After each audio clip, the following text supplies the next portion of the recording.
What is up? What is up? Grace and peace and grand rising. This is the last Mindful Monday that we're having today. It is episode 3. Those that are looking for the StreamYard, for some reason, I'm having issues over there. So I just went straight onto YouTube. Um, so I don't know. We're not in any kind of Mercury retrograde. So I don't know what the hell's going on there. But anywho, um, and I thought I could bring up people with the StreamYard. Wally, I see you. My StreamYard is acting funky. And this is so crazy because I wanted you all to be able to come in and chime, but for whatever reason, the StreamYard is acting up. I try to switch the plan, whatever the case may be, try to do a little hocus pocus stuff. Yeah, man. My bad. All right, so let's dive in, send this live out. I guess I won't be too long because I wanted my peoples to come up and talk. And I don't know how to what other way I can do this. I'm not on any other apps, but it is what it is. Oh, you know what I did want to make a note of though. So I've been talking about, I think I did this on I don't know. I can't remember the live, but I talked about technology and how technology is going to plateau at some point. I didn't think it was going to plateau this quickly. And when I mean plateau, I mean like, how far could an iPhone go? How far could a Samsung go? With all the bytes and whatever, because I'm not technical. Okay, this is probably why I'm having issues with the StreamYard. But anyway, the point is that we're going. So I saw on social media, and social media could be a blessing and a curse. But on social media, I saw people posting that they're going to be going analog as opposed to digital. And I was like, wow, I had said this like, I don't know, 6 months ago, maybe a year ago. I know I said it. And I was like, quote me on this and watch. And sure enough, people are talking about how they're going to be going back like analog and things of that nature, getting like Walkmans, getting Discman, the disc players, and listening to it instead of taking the iPhones and the iPods or what have you. And I was like, mm-hmm. And I don't like to really put those things on like my posts and say, I told you so. But it's just a tickle from the universe letting me know that what I'm saying is on point. So that was something I wanted to share with you guys really quickly. So also, just what's been going on from and you guys in the chat can let me know and remind me. I'm so upset because I really wanted to do the StreamYard where we can have a panel, is an open panel where we could discuss this last year. But StreamYard won't let me be great this time. It won't let me be great. So we're just gonna have to wing it, do it old school. Anywho, so you guys could put it in the chat. What's also been going on within the year? What did I miss? This could be a political thing. It could be entertainment. Whatever has been in the media is basically what we're going to wrap up. And I'll go into a little bit of what this year universally the number meant and what we're coming into 2026. So give me 1 second. I need to let my cat. I got new cats, y'all. I got new cats. If those who haven't been around, one who's been here with me for a year after the passing of my little white guy.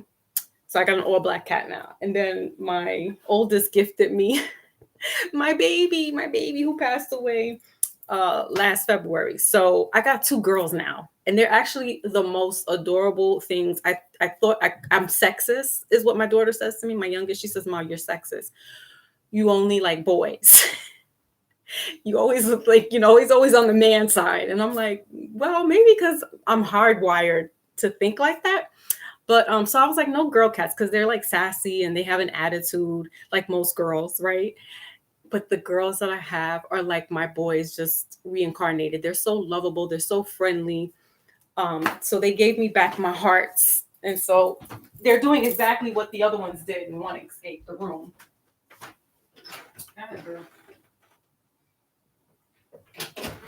All right. So, all right, let's start off with what we know from the beginning of this year. Let's do that. Let's do that. Well, not the beginning of the year. Let's go back in time. Let's start from the end going back up.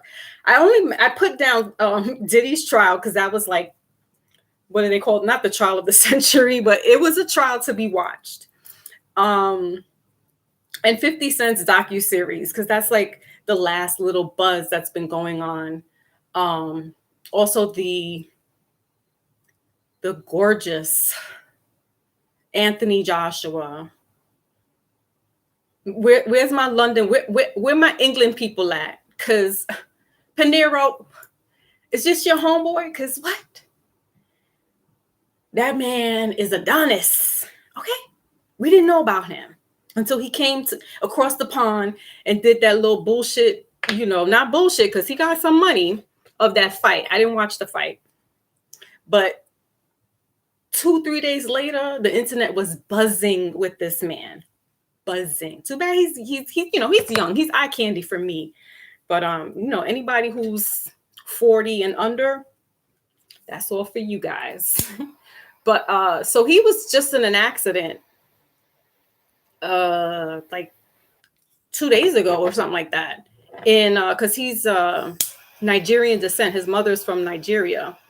I believe his father is as well. But anyway, he was out there, visiting his people and things of that nature. And he got into a car accident.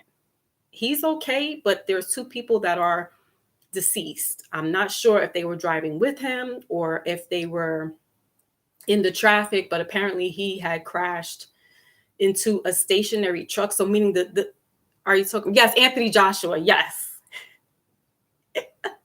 My Wally's in the building. I love it. Salute, Wally. Salute. We go, some things have to be and other things will take its place, and you know how it is. So yeah, he's 36 years old from England. I think he was born in Manchester. Listen, I was doing my homework because I was like, who is this? Who is this God? Damn.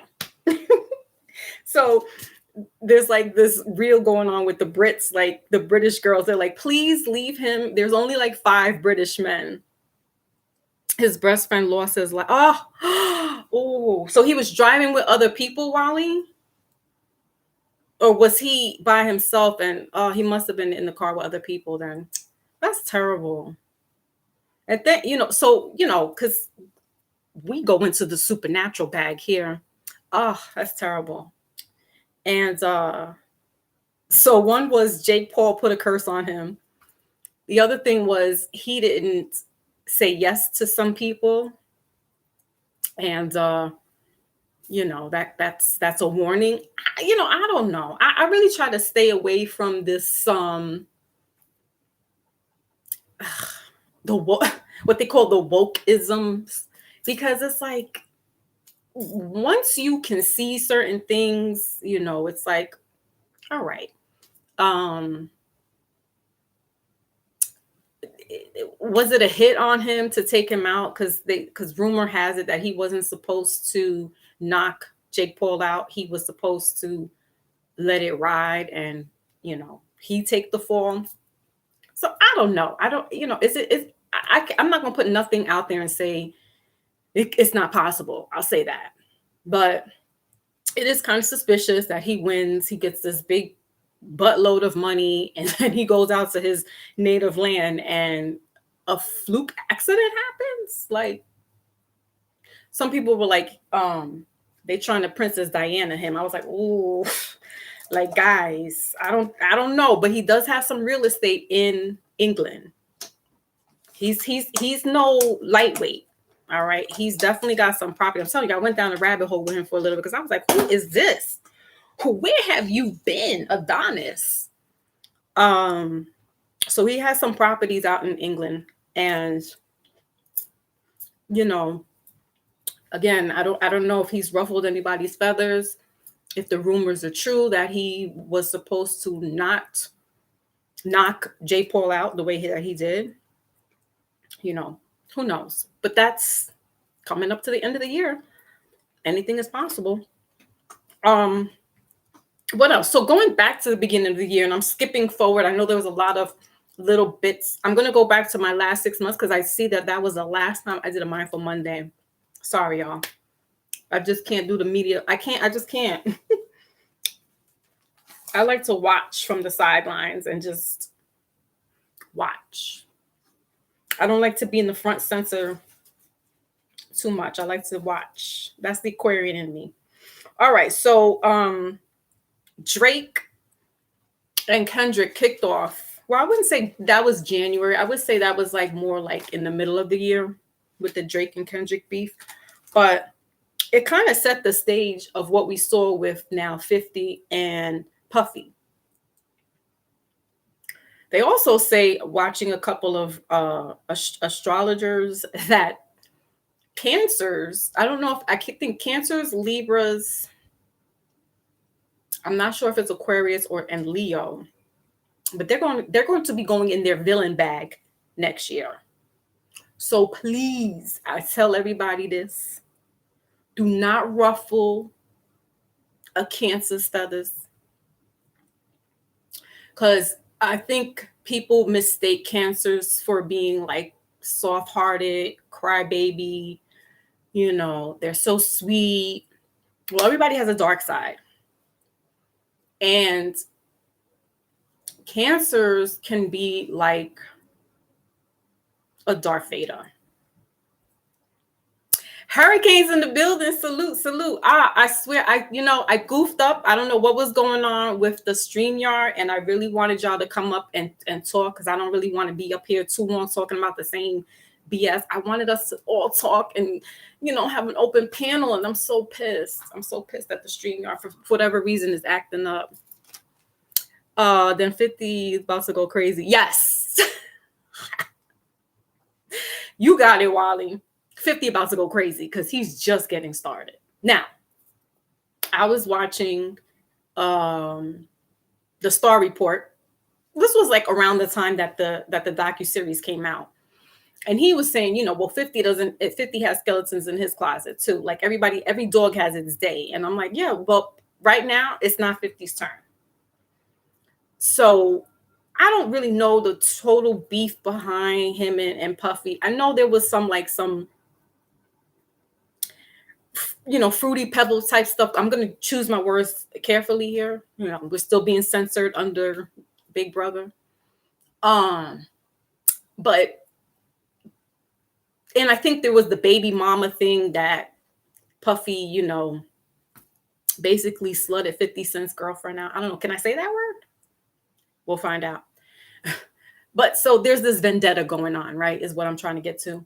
And Cancers are not, again, there's this unassuming about Cancers, kind of like a Sagittarius. You don't never see them coming, because for the most part, these people are, chill, relaxed, they're cool, they don't get into beefs. They're not, in the scene, they're in the cut, they like to have fun. But if you do something to somebody's family member with a Cancer, you're going to fuck around and find out. And so therefore, this is why this is happening with 50. So yeah, 50 is going to be the villain. We always have to have a villain, a hero, and a villain. And I'm not saying Puffy is a hero at all. Okay, that man. What this docuseries did show us was how far, and Puffy's a Scorpio. So you got two water signs, with 50 is a Cancer and Puffy being a Scorpio. And the Scorpios are more underhanded. They're more underbelly. Cancers are not. We could be cutthroat, but it's not going to be so underhanded. We doing this out of business. Puffy's just like, I'm coming. Like, it showed us that why you have to go after everybody's woman. Like, you couldn't go for any other woman. It was like this, how big is your ding dong? Kind of flex. And that was whack. That was weak. I seen him made the post about getting revenge. Yeah, and then Puffy's going after I don't know if they're all Dipset, but you know, everybody's a podcaster now, right? That's how they're getting their money. And so he shot his shit at Fabulous, Mano, who else is the other one? Jim Jones. And I forgot there's a fourth person there, and I know I'm missing them. You guys could put it in the chat. But anyway, 50 was like, you guys basically are bums. You're squatters. Your rent is due. Yeah, you know, you're bums, right? Like in all, I don't know. And I know 50 might have some beef with Jim Jones and stuff like that, who's another Cancer. But whatever, like 50 is very petty. And that's what Cancers can be like that. Is like, because if you take us to that level, everybody has their level of pettiness. But I'll tell you who's petty is a Cancer, is a Taurus. Libras can be a little petty. No slight to Brother Maybach if he's listening. But yeah, I've seen them. I can see them on their pettiness. Who else could be on their pettiness? Aries can be on their pettiness. Leo, so fire signs, right? Yeah, those are the main ones that I see that I have visually seen take it to the pettiness, and then they'll look at you like this. Is you breathing yet? Is you done? Is you finished? Right? So 50 was saying to them, you know, basically they're squatters.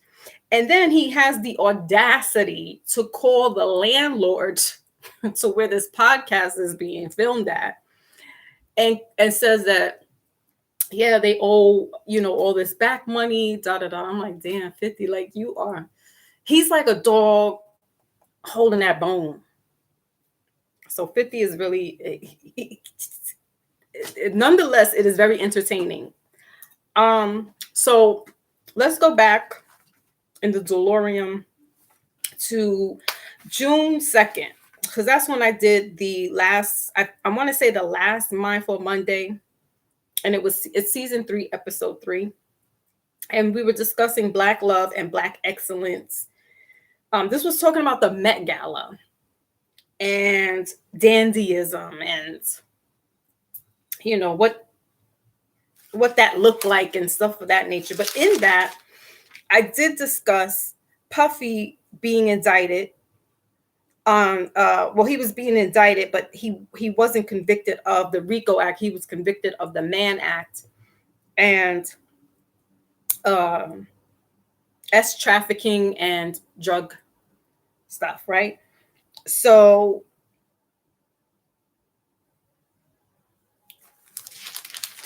the Mann Act, for those that don't know, was a law in place for a Black man back in the 1930s. I know you guys are scholars, you can let me know.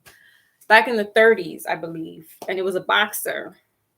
Not Joe Brown or Jim Brown. I might be confusing the names, but anyway, he, you know, up north at that time wasn't as racially driven, wasn't as segregated as it was down in the south of the states, right? So being in Philadelphia and New York, you're not really going to get too much pushback, or you know, Boston and stuff like that. You're not going to get too much pushback if a Black man is with a white woman.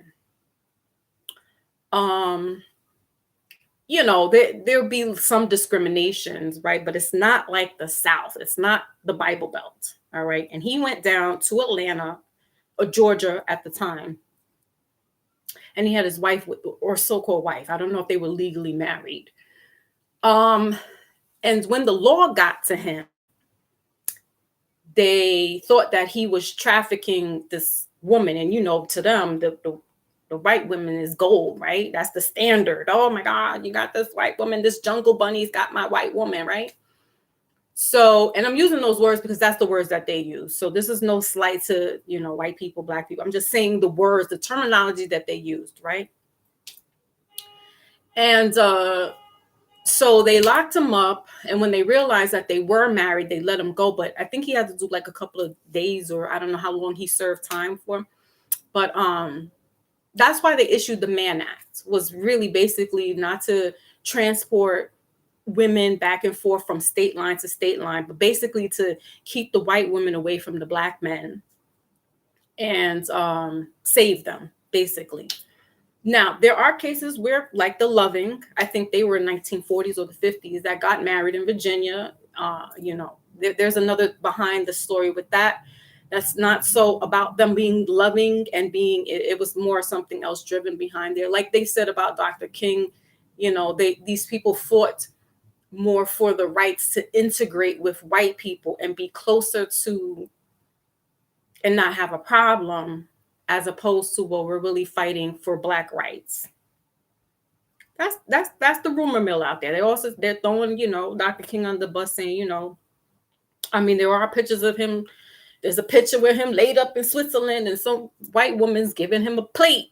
Like, I don't know. Could this all have been the civil rights was really for black men to go up into white women's? We don't know. Listen, at this point, I don't put nothing past anybody anymore. I've seen some stuff, and at the end of the day, it's just human rights. It's just being a human. Anyway, let's go back, because I'll be all over the place, and I swear I wish I had people here like in the panel with me. Ugh.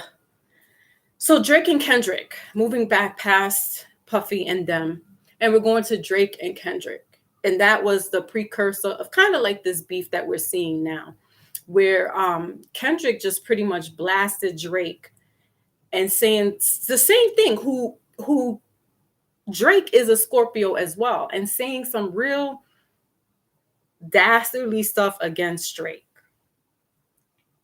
That is like,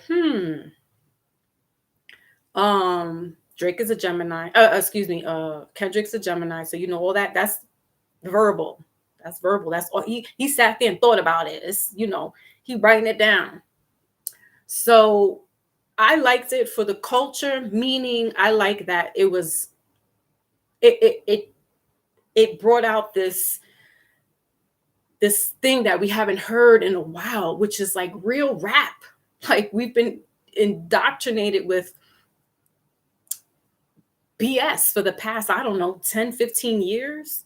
I mean, I really stopped listening to rap when Pac died, honestly. Like, I listened to all the old stuff, but I just can't with these new, like Drake. I like some of he's a good, like club scene type rapper, good to listen to when you're in the club and you dancing and whatnot. But he doesn't get me motivated, or he doesn't calm me down.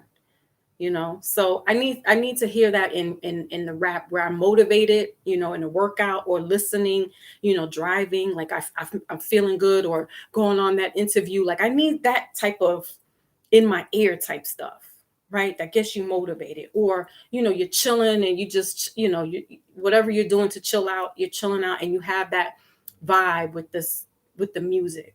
We weren't getting that. So when people were like, well, who do you think won? Culture won. Rap culture won. It wasn't about, was Drake any better than Kendrick? Lyrically, Kendrick brought it. Lyrically. But he said some really like, whoa, ooh, sort of like what we see with 50 Cent right now and Puffy. Like, word? Like, he took this baby mama away from this one? Like, he was just all out for everybody's baby mamas or girlfriends. So, I mean, it is what it is. I mean, that's what rap battles. If you're a battle rapper, that's what you do. You go for the gusto. Nobody's off the table. Your mama's getting it, your sister, your uncles, your cousins, maybe your child. I mean, that could be off the limit, but Drake didn't do that. I mean, Kendrick didn't do that. Kendrick was like, your son's gonna be looking up to me. So that was pretty I mean, I was speechless. I was invested. I was watching all the videos that was coming up back to back. I had went not on my live, but I was on other people's platforms, and we were discussing it. And I was like, I really can't say who lyrically Kendrick brought it, but who won was the culture, because we needed to be infused back in that. Um, we needed our hearts pumped back into that life, because that's us, like we're getting all this heavy influence of just drugs that is just like downing purposely, mind you. Um, that it's created this whole like zombie effect, and you're just getting like the girls are not talking about anything but getting their box knocked, who they could, who could give the longest head. I mean, it's just raunchy. It's not even creativity anymore. It's just straight out, you know, triple XX rated stuff. And I'm not talking about the rapper XXX, but like it's just not. I mean, even if I go back into time with listening to Little Kim, because I'm in that era of Little Kim when Little Kim first started and she came on the scene. Even before that, I'm coming from an era where Queen Latifah and Moni Love was singing Ladies First back in 1988. That's how old I is. I'm going to be 50 next year. So I've seen, I'm almost in that genre, right? Rap is, hip hop is, they say, what, 52 years old, 53 years old. So yeah, I've been there long enough to see the change and to see where it's gone. And I know that it is the industry that has created this monster of what we see now. Because prior to that, we had different, different subgenres within rap, and it all worked together. It all melded. Did the culture really win though? I feel like it won as far as the lyrics is what I want to say. So to be a rapper, you need to be lyrically good as well. Like that's what I'm saying. Like I'm coming from an era where you really had to bring some game. There's no auto tune. There's no, I think Wu-Tang was the first group that we saw that really was like this mob group that everybody rapped and they were all on stage, right? But prior to that, it was like one or two people. You had the Juice Crew with Big Daddy Kane, Shantae, Biz Markie, rest his soul, things like that. BDP, which was Boogie Down Productions with KRS-One and Scott LaRock, rest his soul, Miss Melody, right? But I'm gonna stick with the women for just a second, so I don't sound sexist and just talk about the men. I'm gonna talk about the women, and I'm gonna say that it was the Little Kim era that is the precursor to what you see with a Sexy Red and all these other broads that just, I mean, all I see them doing is just shaking they tail feathers and sticking their tongue out. I mean, what? I don't hear it sonically. I don't hear nothing. I don't care if y'all tell me no, but Meg Thee Stallion is dope. I don't know. Y'all say Cardi B. She may got a little bar to her, but you got to be creative. You have to. There's levels to that, right? And so going back to Queen Latifah and Moni Love, Roxanne Shante, MC Lyte, these are the godmothers of hip hop or rap before it became hip hop. Because when it became hip hop, that's when the culture vultures came in. That's when it became a business. Not so much we're doing it for the streets, not so much the children of the streets are struggling and we want to strive to be better. Or get our families out of here, right? Or just doing it for the love of. Now it's like everybody is something, little something, big something. There's no, I don't know, there's no fluidity. There's no, I don't know, maybe I'm, because I am older and I'm out of that loop. So, I don't want to misspeak on certain things, but I can speak on where I was at back in the days and what I've seen the change and the shift. And these women were not dressing like this. We all had on, baggy clothes or nice fitted outfits, clothing that wasn't revealing our body.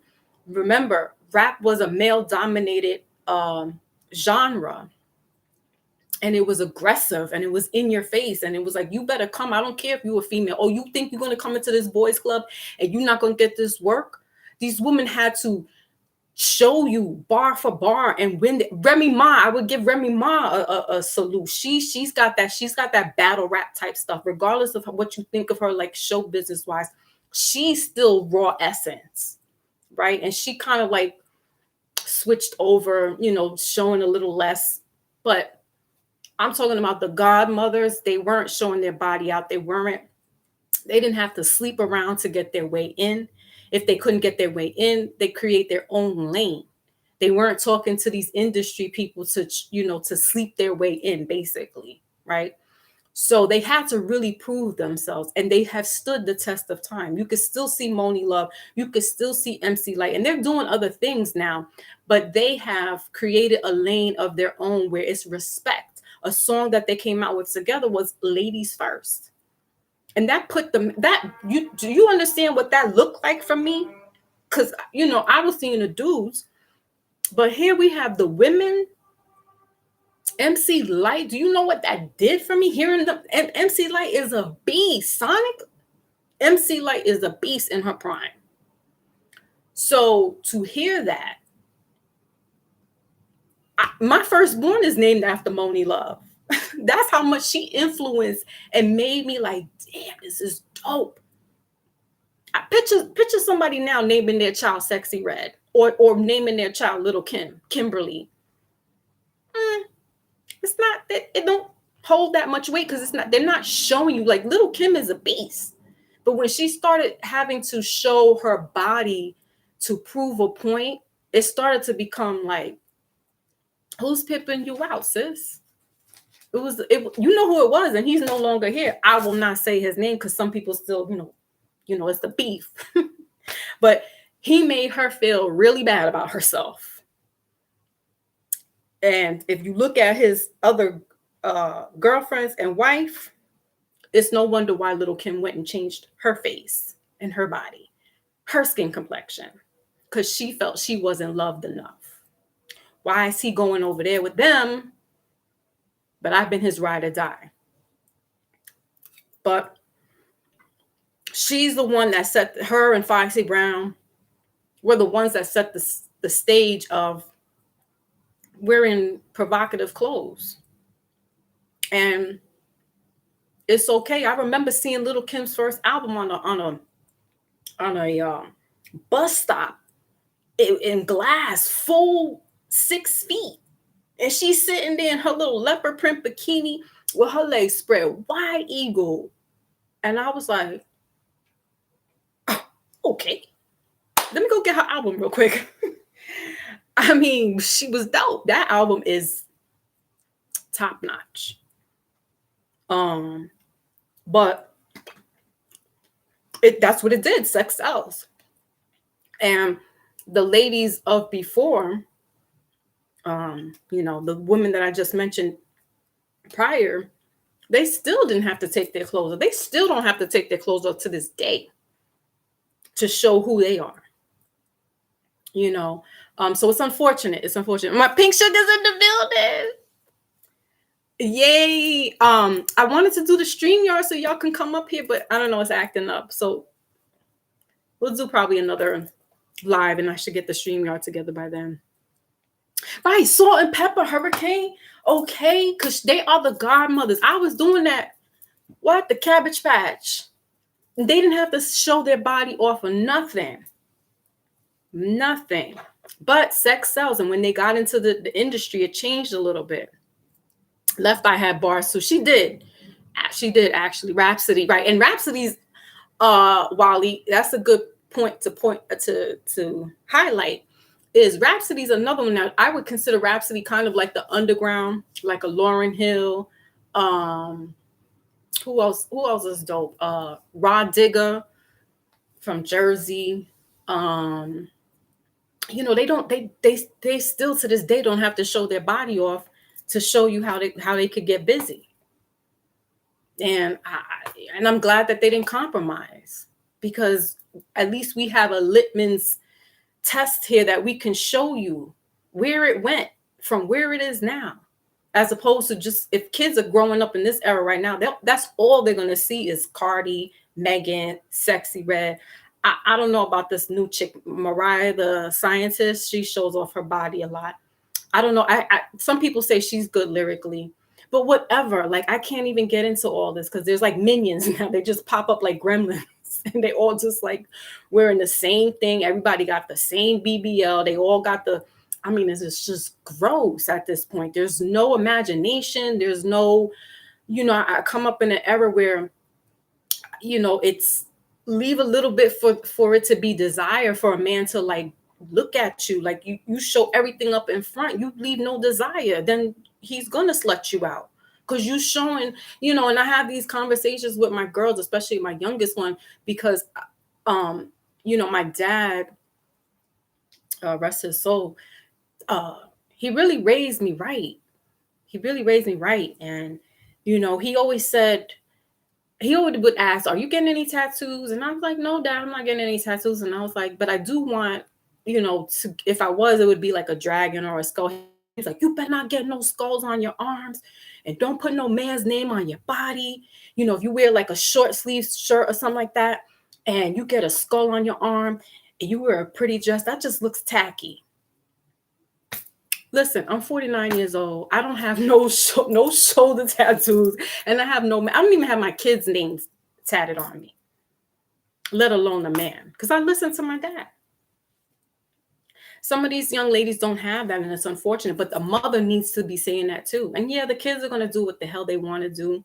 You know what I'm saying? But give them an understanding of why they're doing it, like why it shouldn't be done. And so my youngest will say, "Well, Ma, if I want to wear this, like this, if a man's going to be a pervert, then he's just going to be a pervert. Like, it's not going to stop me from wearing it." And I'm like, "But you don't understand." And that's why we have this debate of me thinking like a man. And I'm like, because I was raised by a man, like, from everything. Like, my mom just birthed me, but my dad was raising me. All the slick talk shit, that's all my dad. Like, all the get a guy and the get a girl stuff, like the scheming, all that stuff, it's my dad. So taking care of my body, cleaning it, make sure that it's right, that was my dad. My dad taught me how to take care of my body, clean my body. Not my mom. My dad knew I was pregnant before my mom's knew. He looked at my body and was like, "You fucking?" And I was like, "No, Dad, no." And he's like, "Well, you better use condoms." And he kept looking at me. He was like, "You fucking?" I was like, meanwhile, I was like 3 months pregnant. I was like, damn, how did he fucking know? And my mom and dad had been divorced for like 15 years at that point, or maybe 10 years. But when a father's involved in his child's life, whether they're divorced or not, they're going to be attentive. That's a real parent. You're going to know.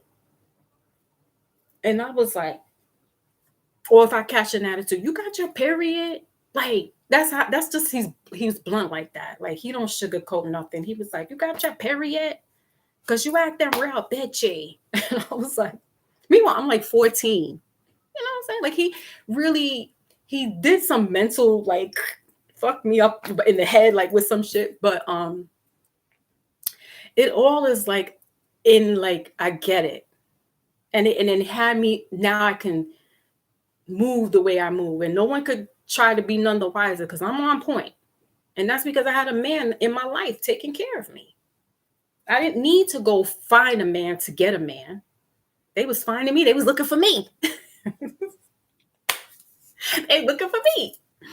I had a man in my life up until he passed away. I spoke to him the night before. I was my dad's primary like caregiver.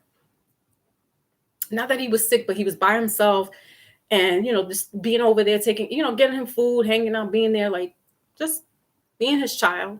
But he had nobody else in that regards. So I was there. Yeah, so I didn't have sugarcoating. My mom was the drill sergeant. My mom was the tough one. My dad was the softie in that regards. Even though he was still whoop my ass, he gave me the business. But my mom was like really like some tough love. Like you got to figure this shit out. And I'm like, okay, like there was no coddling. The only person that really coddled me was my grandmother. Like when I mean coddle, like baby, was my grandmother. My parents was on some figure that shit out.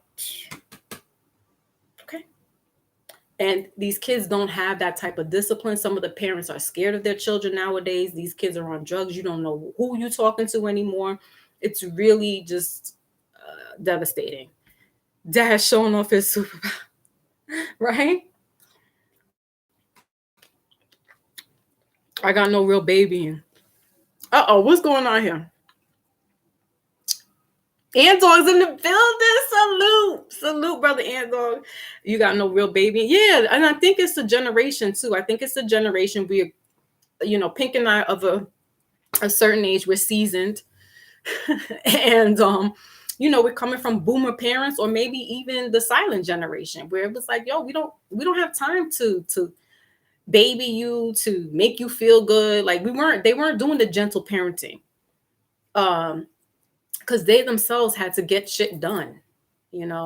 It's not until like the next generation after us that's like, oh, our parents hurt our feelings, so we're not going to do that with our kids now. And this is why you got fucking minions going on right now. Excuse my language.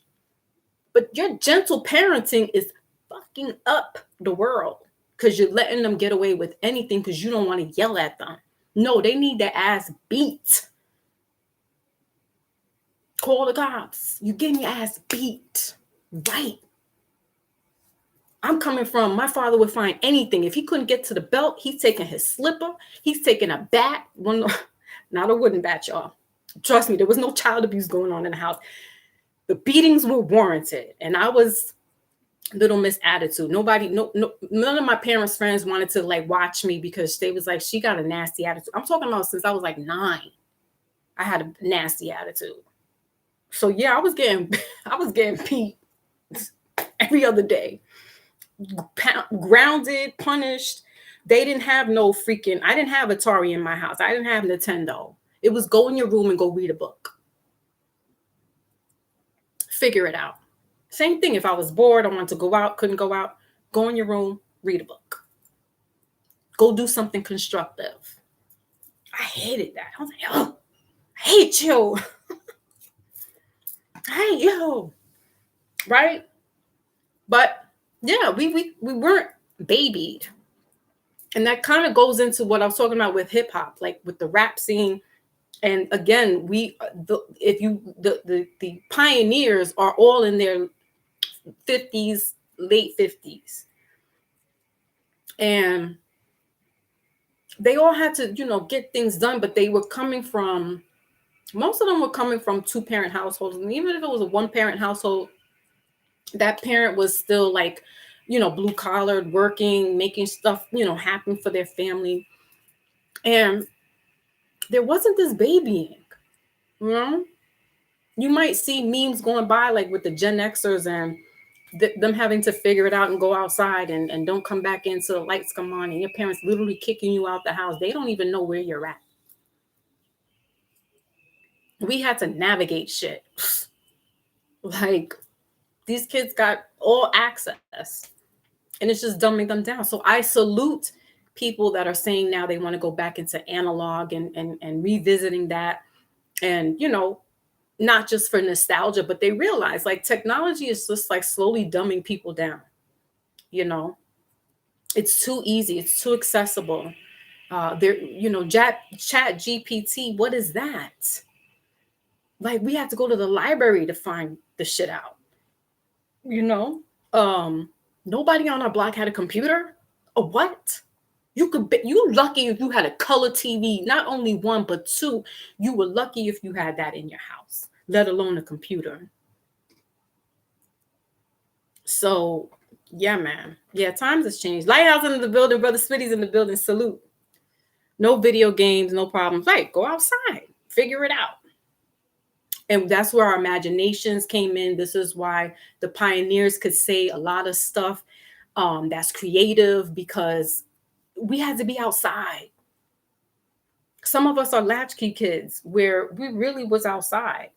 Some of us had to wait till our parents got home, or some of us, if you lost your key,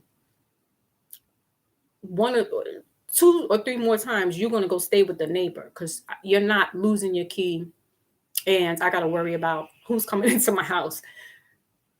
You better have that key around your neck. That's where the latchkey came in. And yeah, I was a product of that. I had to be home by 3 o'clock. My mother gave me till 3:15. If she didn't hear from me, not like, I don't know how she would be able to, like, she just kept calling phone, but I would get it if I didn't get home on time. There's no accountability these days. There's no repercussions, is what I'm also trying to say. And hold on a second. So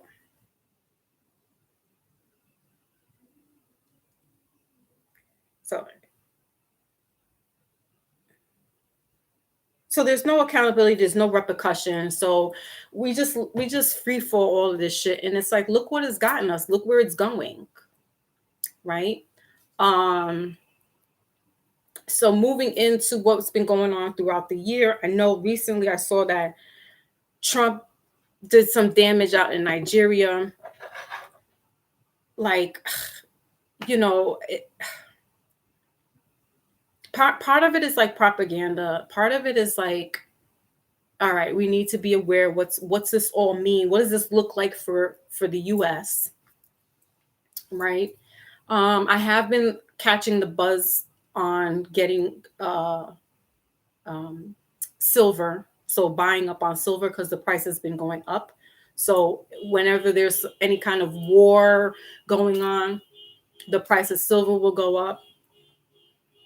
Let me close my window. Have to call my mom's job. Right. Every day we would have to call our parents and be like, we're here. And if you were okay, they stopped. If you didn't, you better have some quarters on you or some dimes. Because if you couldn't get home, you needed to get to the nearest payphone and call your parents.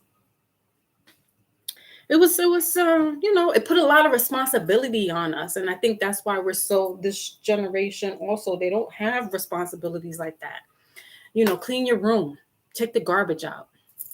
That's lightweight stuff.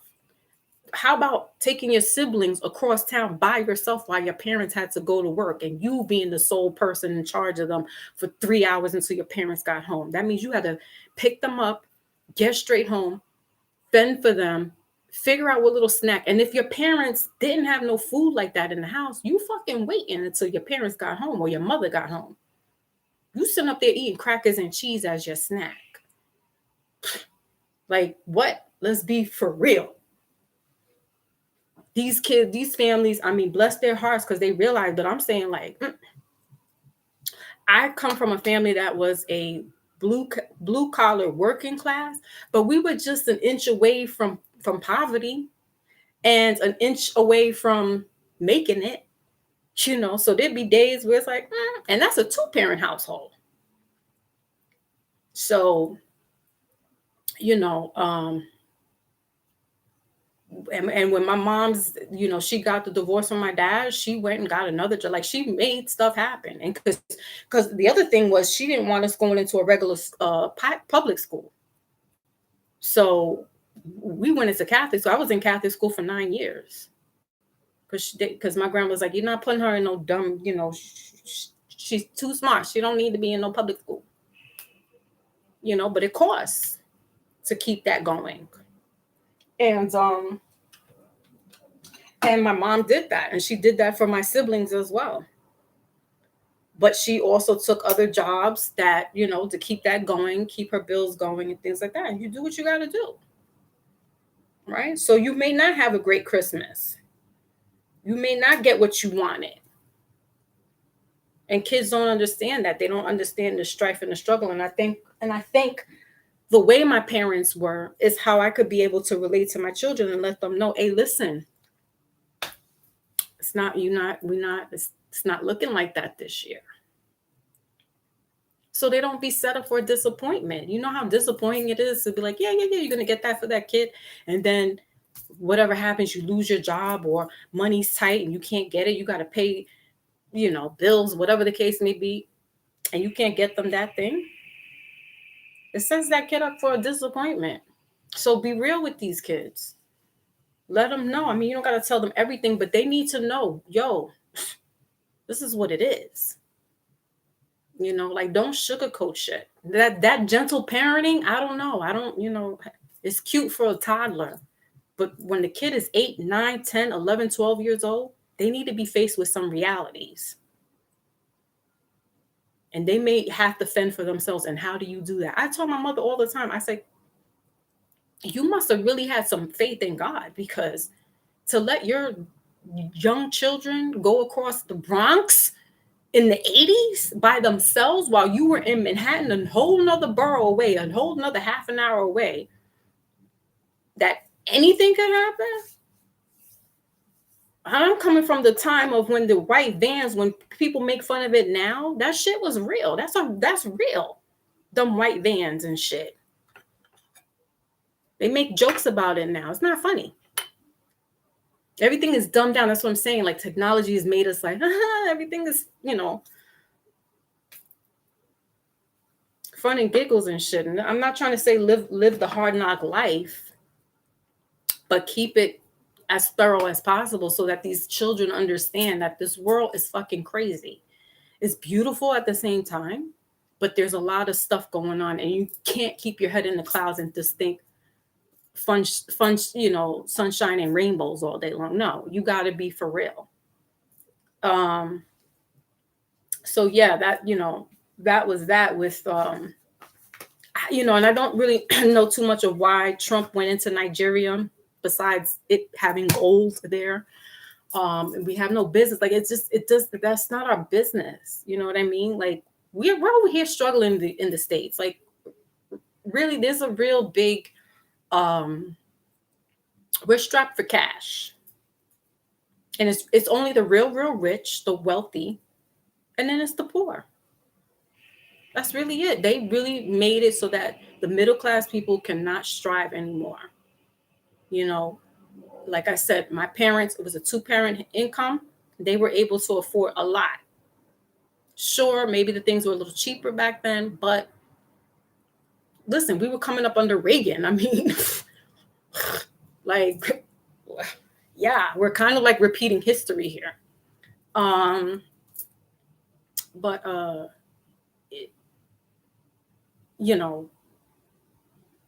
we have our own issues here. Like, clean your own backyard up. Like, help the states out instead of running over to other countries, helping them or causing anarchy over there. And we have no business over there. We have no business. I mean, so I don't really know. I try not to get too like caught up with the politics of stuff. But, we got to keep our ear to the ground and listen and not be, our head up in the clouds. Like, oh, no, shit is not, because shit is affecting us. Anytime these politicians and stuff, they start going out of where they shouldn't be, that's problems for us. It's problems for us. It taps our resources. It drains our resources. And then they're going to start pumping brakes on certain things, So, and it's unfortunate because there are families that really need it, but you got other families scheming and scamming, and they've been scamming for years, and they've been getting over on the system, and it's like, so who else did we have? What else was going on in the recap? Don't answer your phone unless it's a special ring. Correct, Pink.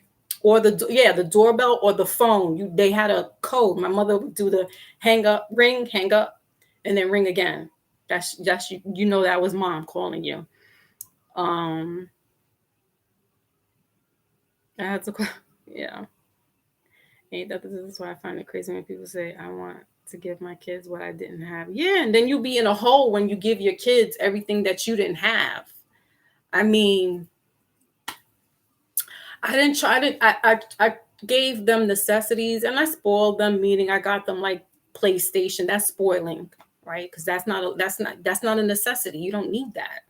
It's a luxury. It's a privilege to have it. Did they earn it? No, I gave them because I didn't have it. But those are far and few. Like now you have kids that are spoiled. They're just used to it. They're babies walking around with phones that know how to unlock and do all kinds of stuff. Um, and it is what it is. Times have changed.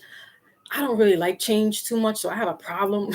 I have a problem with it, and maybe because of the generation. Like we're stuck in between this generation. Like the Gen Xers we have a complex problem, or the late millennials, because I'm hearing the millennials are like, no, we feel what the Gen Xers are feeling. So the early Gen Xers are still like under that regime with the boomers, but the real Gen Xers are like caught in this paradigm that is just like, you got people hating them for like letting things happen. I'm like, what do you mean we let these things happen? Like there's still boomers that are running this country. Like, what are you talking about? Like the Gen Xers, y'all pushed us to the side, but now you need us. And we're like, screw you, like figure it out. We did, figure it out. Don't come to us crying now or hating on us because you think we did this. No, no, no, no, no. That's your grandparents you need to go sit down and have a chat with. Because your parents did the best that they could. But you mofos are spoiled. You got society dictating to you even more so what you should wear, how you should look, what you shouldn't look like, how you should smell, how you should eat, how you should date, how everything. It's like, it's on steroids. So that's why I pull back from social media like that, because it's just like, it desensitizes my brain. And I'm like, I'm a creative person. Like I have ideas. I have like, especially people who, some of us may be ADHD and not even diagnosed correctly. I think I'm in that category, which now I'm looking at it's like spectrum.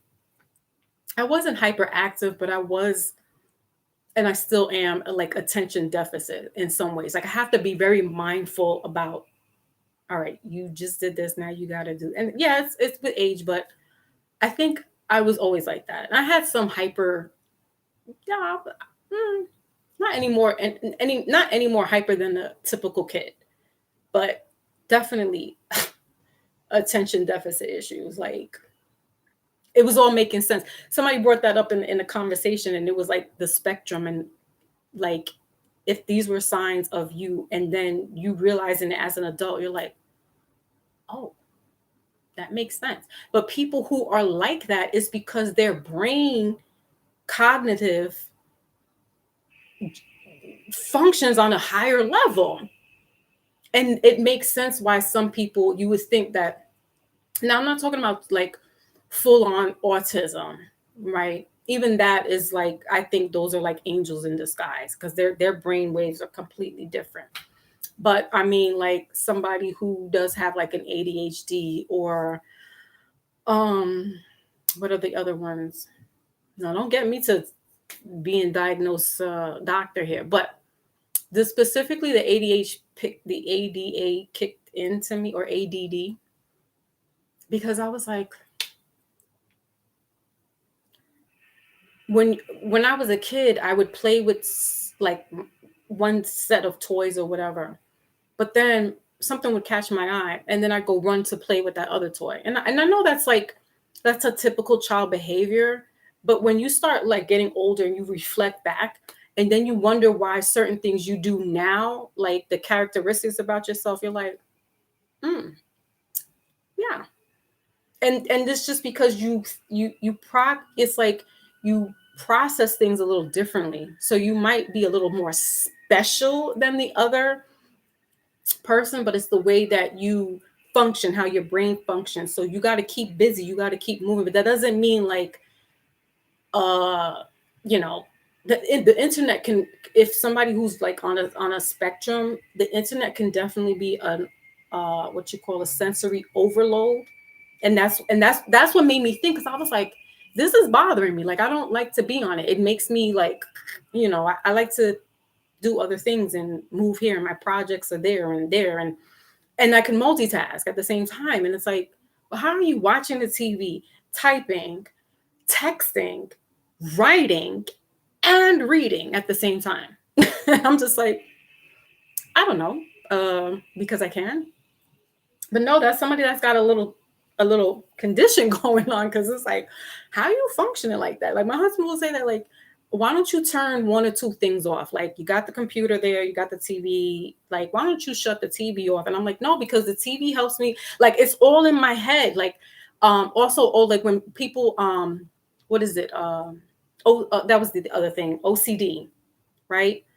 I don't have it to that level where I gotta like turn knobs, 3 times, or lock the door or check the door. And I don't have it to that compulsiveness. But I do notice, like, in my kitchen cabinets, everything is turned front. All the labels are turned. So when I look, and my son is usually the one that will, he's another on the like spectrum, I would say, like ADD, like me. And he's a lefty. So his processes is like, so he reverses it. And I have to be mindful that he's a lefty. So when I'm fixing something, cooking something, or like handles, I have to make sure that I turn it for him, or, like I have to keep in mind, because he's a lefty. And I never tried to convert him to being a right-handed person. He was born that way. My mother's a lefty. His father's a lefty. But I'll know that he's in the kitchen, that he was in the cabinet, because shit is turned around, and I'm just, and it does drive me crazy. It makes me lose. It's, listen, you talk to anybody else, they'd be like, Foxy, you're bugging. Like, it's just the salt. And I'm like, oh, the shit is turned this way. Like, turn it back so I can see. And yeah, everything is kind of like not color coordinated, not that bad, but it definitely is like the salt is in one spot, the pepper is like right next to it, because these are the things that I grab for. And if it's not in its right place, I'm losing my mind. Or if my son's looking for like the scissors or anything in the little cabinets, he puts it in the wrong place, and I'm like, dude, that's not where you found it. Like, put it back where you found it. And he's just like, Ma, it's in the drawer. Like, it doesn't matter. It's in the drawer. And I'm like, but it's not in the right drawer. So these are things that are like, you start to really start looking at these idiosyncrasies about yourself. And you're like, wait a minute, no, that's kind of like spectrum type disorder. But you don't think it is, because you're like, nah, that's normal. But somebody outside looking, like my husband, like looks at it and he's just like, why don't you turn the TV off? Like, you got the music going, you're watching, you're on the computer, you're writing, you got a book, you're looking up shit, you're highlighting. Like, what is going on? And it actually calms, like I don't even think there's anything wrong. I am like multitasking, or I'll pause what everything I'm doing. I may have something cooking. I'm doing that. And it's just like, oh, you're going to burn the house down. Like, you're not paying attention. And I'm like, but I am. Like, I know. And that's like kind of like a little insanity. It's a little bugged out, but whatever. Love me for me. King Corey's in the building. Salute. Happy holidays to you too. Thank you. So good to see you. Wait, I still do that as well. I say, hey, I'm watching that, but I'm playing. Right. See, you can function. I'm thinking to say, but put things. Yeah. I mean, we don't want to go around saying that we cuckoo, but there are like little like nuances that everybody else will look at you like, well, that it's in its order. What are you talking about? And I'm like, no, it's really not. Like, everything is in its place, and in its place it is. So please don't move it. I also found out that that's a Taurus trait. And me and my son, I'm a Taurus moon. My son is a Taurus sun. And it's like, there's got to be like some kind of order. I don't know. I don't know how that's true. I just know in my mind, I can visually, like I'm a visual learner. I need to see things. Like, I need to, I'm not like really like a book person. That's probably why I failed classes so much, because I was like, I hate books. Like, I hate to read. Now I don't mind it. But then it's just like, my attention span. That's another thing that made me think about stuff, because my attention span, like, I could be looking at 3 books at one time, but I won't finish any of them. It's like, if it's really, really good, they're finished. But if it's like something that I'm reviewing and going back for, then I'll like put a little earmark on that, go to the next book that I'm interested in, read it. But like, yeah, and that's what they were saying, like characteristics like that. Like you stop reading a book and then go to the next one, and like you never finish reading any of those books. And I'm like, yeah, that's me. So like, what's that mean? Then they're trying to put us in the category of autism, like spectrums. I'm like, I never heard that before. But our parents weren't like we weren't showing that because some of our parents didn't give a shit. They was just like, figure it out. So yeah, you're all over the place. What else was going on in 2025 that I'm missing besides, the big highlights? Were there any smaller highlights that I missed that we need to be abreast with? Because, I'm glad that 2025 is ending. It was a very harsh, I want to say it was a reality check year for me. I think for some of us as well, it was a reality check. 2025 breaks down to 9, which is a ending number. And so a lot of things had to fall apart, friendships, finances, maybe even relationships with a loved one, right? That uh, it was rough. It's still rough. And I cannot wait until the sunshine comes literally back in, but figuratively back into my life, because it's just, the deaths that were happening, and not in this year, but still grieving and still. Well, yeah, I did have another death, my aunt. That I was like her health proxy and being there and helping her, and along with her son. Like I'm always that one, maybe because I'm the oldest grandchild or oldest child, that I'm just like in the mix whenever, and I don't mind. I swear to you all, I would do it over again. I mean, they ask, I'm there. That's the dedication. That's the loyalty in me. I'm a human being. That's the Aquarian in me as well. It's human first and foremost. Like I can't see a person down if I can help it, you know? Um, and so yeah, my aunt passed away this May. So it just put me back into grief again, and other stuff going on. And it's just like this perpetual, like, who the fuck? Like, and I'm not even gonna equate it to being like devil and somebody put a curse in the gym. Like, I'm not giving that light. I'm not giving that light. I know that God tests us in different ways at different times, for reasons, for seasons, and we just gotta roll with the punches. It's not easy, but that's life. You fucking came into this world fighting, right? You went through your mom's birth canal. That wasn't an easy thing. Your moms could have died. You could have died, but you're here. So while you're here, you got to give it your all, right? So yeah, I'm just done with done with the last 10 years of my life. Like seriously, I know some now going into astronomy when I was talking, and numerology, as I was saying earlier in the live, is that so 2025 is that year, is that 9 ending, it's the cycle, it's the completion, it's the things just, that's it. It's ran its course, right? And so 2026 is going to be breaking down to this one woman said 10, but in numerology, 0, yes, is a number, but when you're adding that up, it's like it still starts at 1, right? So that's going to be a year 1, 2026. So there is this hope, there's this glimmer of lights coming in, that it is going to be helping us start our new projects for some of us. Now, according to certain signs, your luck may start in the middle of the year. For others, it could be peaking in the beginning of the year.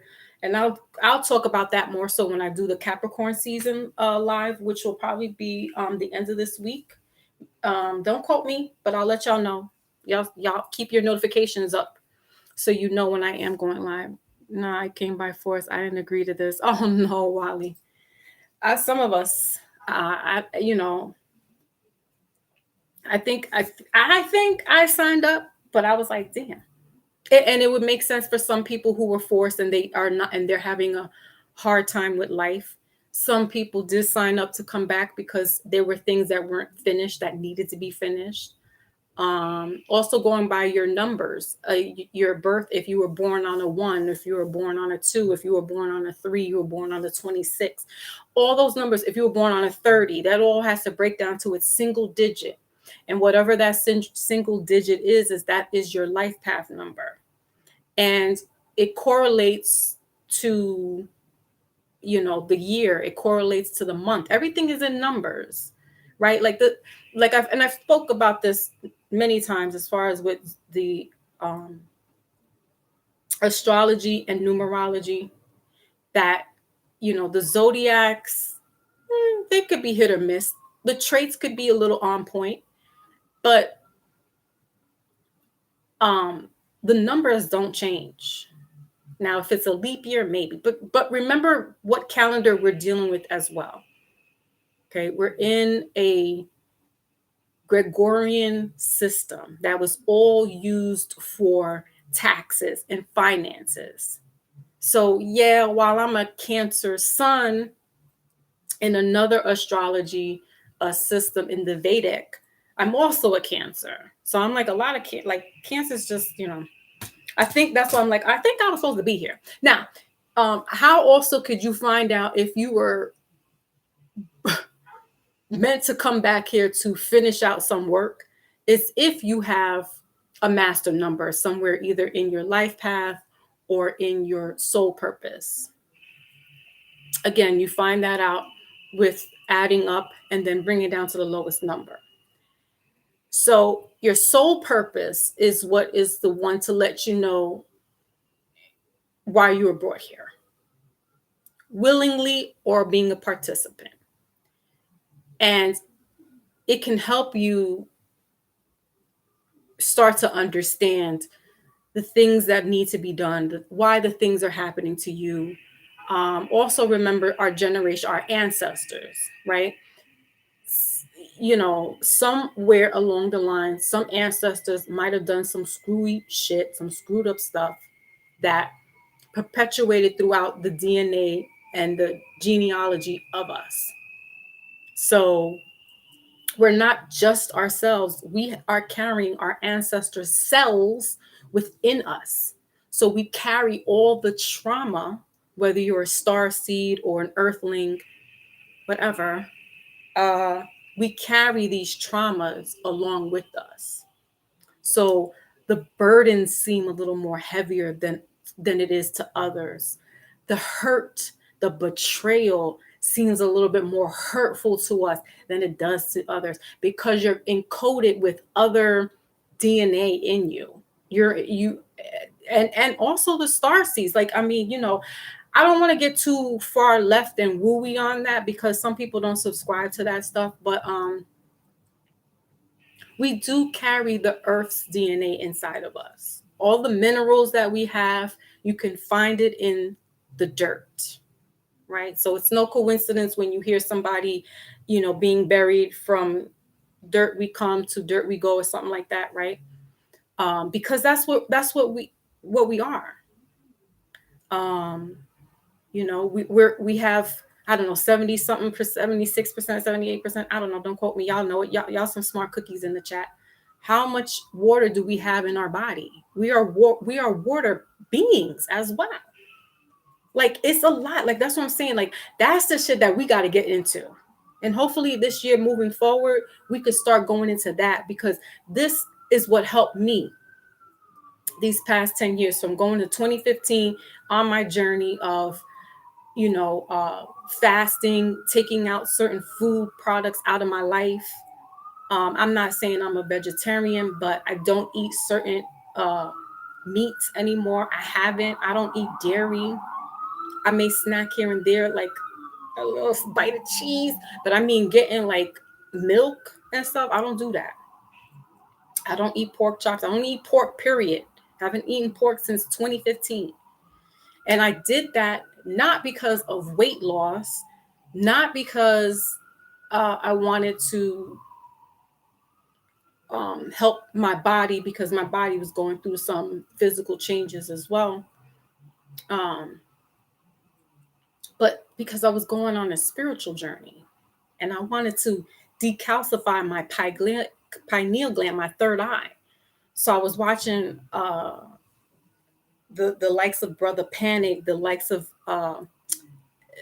Yoel Benjamin, Brother Yoel Benjamin, um, that were talking about certain crystals to use to help with decalcifying your pineal gland. What foods you should eat that will help you open up that pineal gland. What foods you should stay away from that's going to open up. And I wanted to have my body open to that world. And so that's why I changed my diet. It had nothing to do with health. It had nothing to do with wanting to. I'm already a skinny mini, so it definitely was not. I'm trying to lose weight. It was, I was going on a spiritual journey, and I needed to cleanse my body. I went into doing yoga. I studied the chakras, and that's how I started to change things around. So certain things were making sense for me. I then went into the numerology aspect of things and learning what my birth date. I'm a 19, so that breaks down to 10, which breaks down to 1. So it always ends and starts with me. I'm the alpha and the omega, right? Like it's always an ending and a life cycle with me, and that bothers me because it's like I still haven't gotten to the moment. And I don't think I ever will because my birthday is 19. So if you're a 1, you're going to have that same issue. You were born on the 1st, you're going to have that same issue. If you were born on a 10, you're going to have that same issue. Anything that equals up to a 10, you're going to have that life and death. Things are always going to be burning out for you. Relationships are going to be ending for you, but then new relationships come in. And then, so, and twos, number 2 is about, partnerships and, harmony and love, so those will be a little more harmonious. And each number also carries a masculine and a feminine energy to it. So 1 is masculine. Therefore, this is why I'm like, where my dog's at? You know what I mean? Not only because I'm in New York, that men can't stand the way, certain men cannot stand the way I come at them. And I'm just like, oh, you think that's cute? You New York girls talk all tough. Y'all masculine. I'm like, shut the fuck up before you get this fucking slap. But there is a science to, that the numbers carry that type of masculine and feminine energy to them. Now if a man is a number 2, he was born on the 2nd, does that make him a sissy? Does that make him Fruit Loops? No, he's just more in tuned feminine. There's that more nurturing, there's that more caring side, where the 1 is like just real like masculine, right? When I think masculine, I just think like powerful and just everything that comes in the masculine and that masculine description.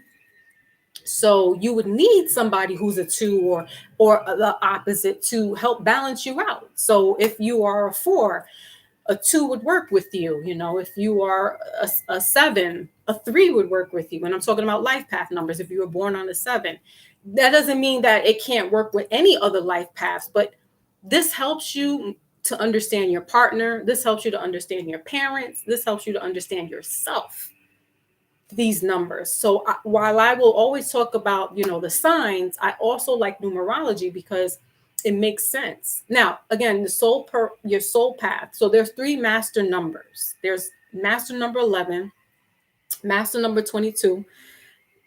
Yeah, I'm a 1 by my birthday. Okay. All right. Well, you see. So there's that masculine energy. So you are what I was just saying, the alpha and the omega. Everything starts and begins with you. So that's why it's harder for you to, that makes sense now. Okay, that makes a lot of sense about in the backstory. That makes sense.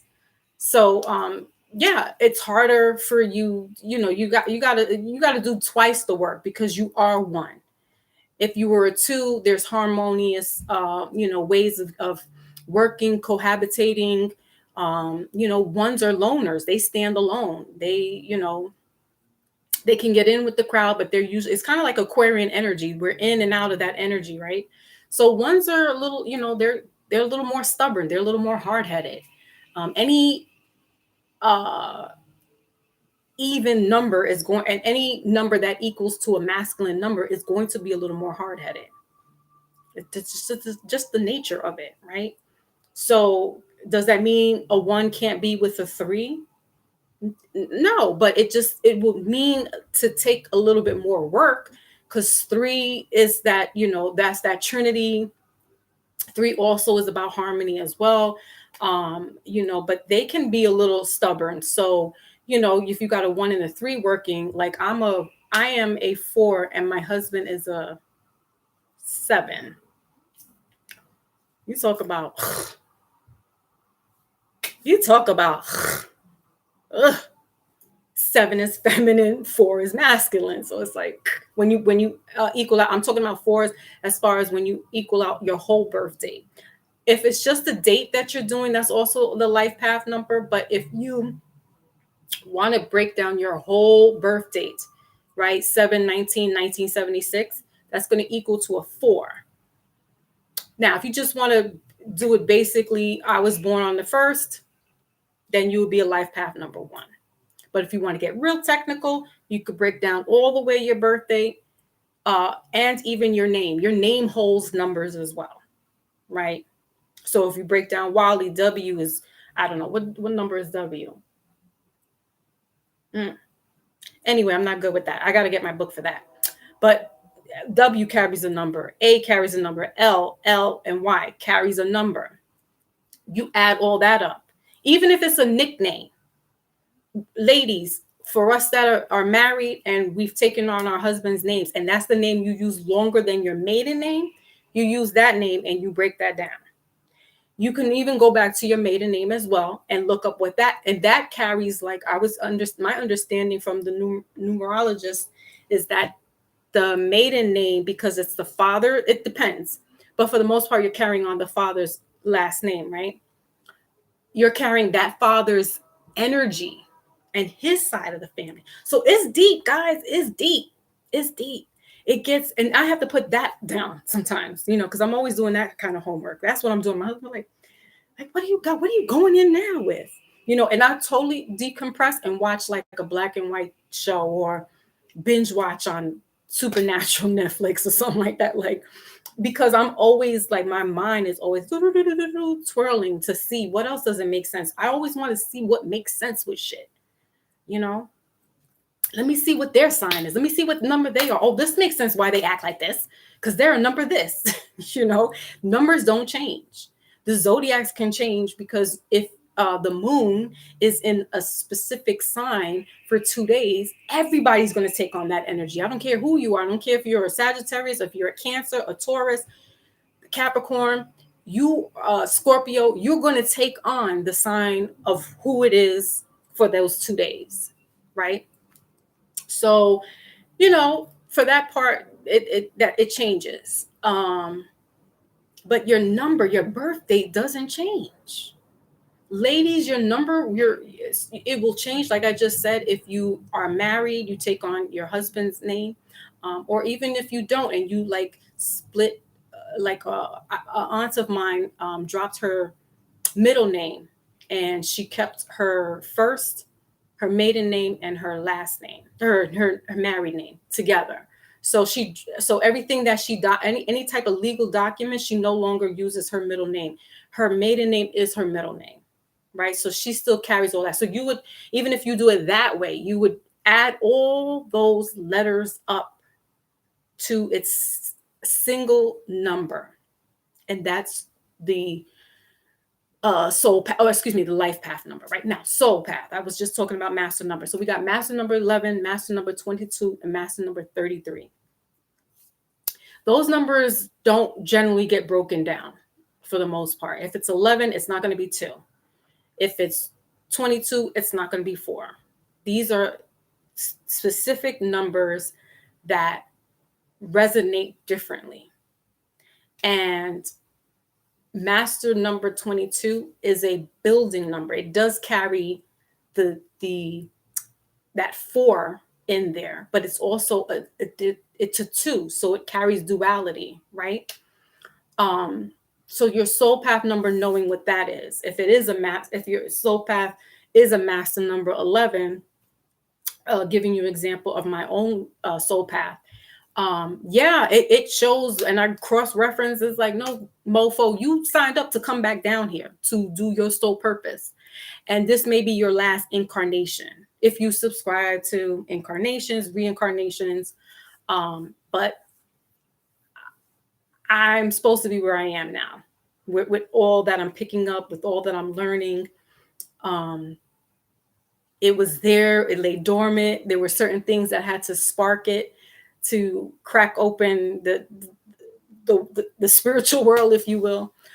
So yeah, just doing that type of work and knowing you first and foremost before knowing somebody else makes, now did I know this? How long we've been married? Did I know this like 30 years ago? No, absolutely not. I knew some stuff, but to the point now where I was like, oh, okay, so he's a 7 and I'm a 4. And then you could do the compatibility on the online as well. And it'll break down what percentage. It's like it's 50-50. It'll either work or it won't work. There'll be some struggles. There'll be some, good times. It's amazing. It's amazing. That's what's good about technology. Now, I would say I like it for that, where it's helpful. It gives you, faster pace and stuff. Hurricane, I love Supernatural. I know you do. When I found out that you like Supernatural, I was like, I'm so pissed. Side note, I'm so pissed that they took Supernatural off of Netflix and they've put it on Peacock, because Peacock, from what I'm understanding, has commercials. But let me tell you a funny thing really quickly, Hurricane. The other day, my daughter was here with a friend and we were playing Uno cards. And so my daughter was like, I said, what do you want to watch? Because I was watching some British. I'm always watching something British, but that's because, somewhere deep in my family lineage, they are. So anyway, I was watching something, and so I said, what do you want to watch? She was like, oh, put on Supernatural, unconsciously, because we've been talking about how Supernatural's going off air on Netflix the 19th of December. I'm scrolling on Netflix like, why can't I find it? And then I was like, oh, shit. Right. So yeah, Wally, 10, right? Okay. See?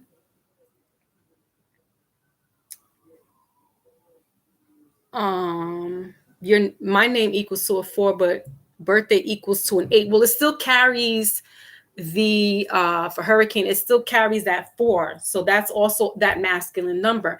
And 4s, because I resonate with a 4 as well. When I equal up my whole birth dates, July, so 7/19, because it's 7, 1 plus 9 plus 1 plus 9 plus 7 plus 6. That's how you have to break it down. Just like in the chat there, I wish I could screen, show it. Damn it. Damn you, StreamYards. Didn't want me to be great today. Ugh. Anyway, you break all that down, you'll get another number. So with 4s, like I said, 4, I resonate with a 4, and it is a stubborn number. It can also, it's square, right? So you could be in the box, on top of the square, or you could be in the box, right? And sometimes it's harder to budge and do things, and ones have to work alone. 4s have to work alone. We do like to have the help, but we get the job done faster where we're by ourselves, and we can do it no problem. It does help if we had a team working with us, but you would be the team leader.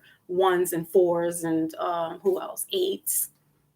You would be the team leaders. Kind of like a Leo, Capricorn, which Hurricane's a Capricorn type energy. Bosses. Cancers and Tauruses are bosses too. They definitely, if you look at the zodiac and see who the people in business, there's a lot of Cancers. I was like, which, I mean, makes sense. Look at, like, case in point, look at 50 Cent. Like, he, left out of that realm of rapping, and now he's a serial entrepreneur. He can scoff and laugh and say, you bums as squatters. He said, do you want me to pay that rent? Oh, he said, do you want me to pay that rent? Because then that would mean that Fabulous and them have to answer the 50. 50 is, oof.